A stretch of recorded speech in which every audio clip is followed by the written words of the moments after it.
చదువు మీద ఆధారపడుతున్నాము, ధనము మీద ఆధారపడుతున్నాము, జ్ఞానము మీద ఆధారపడుతున్నాము, ఉద్యోగము మీద ఆధారపడుతున్నాము, లేదా జీతము మీద ఆధారపడుతున్నాము, ప్రభుత్వం మీద ఆధారపడుతున్నాము, పింఛనీల మీద ఆధారపడుతున్నాము, మనుషుల మీద ఆధారపడుతున్నాము.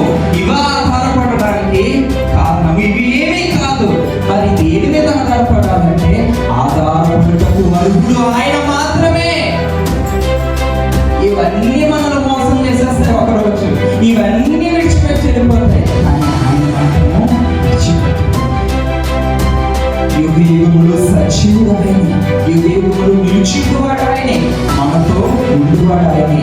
మనుషులు మాట ఇచ్చి పడతారేమో, మనుషులు చేస్తానని చేయకపోతారేమో, కానీ దేవుడు మాట ఇచ్చి తప్పుతాడా?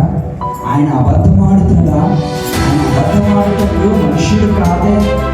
ఆయన నీకు వాగ్దానం ఇచ్చాడేమో, ఆయన నీ పట్ల ఒక కార్యం చేస్తానని మాట ఇచ్చాడేమో, ఆయన చెయ్యకుండా పోతాడా? కానీ మనం ఎవరు నమ్ముతాం? మనుషులు నమ్ముట కంటే యెహోవాను ఆశ్రయించుట నువ్వు ఏ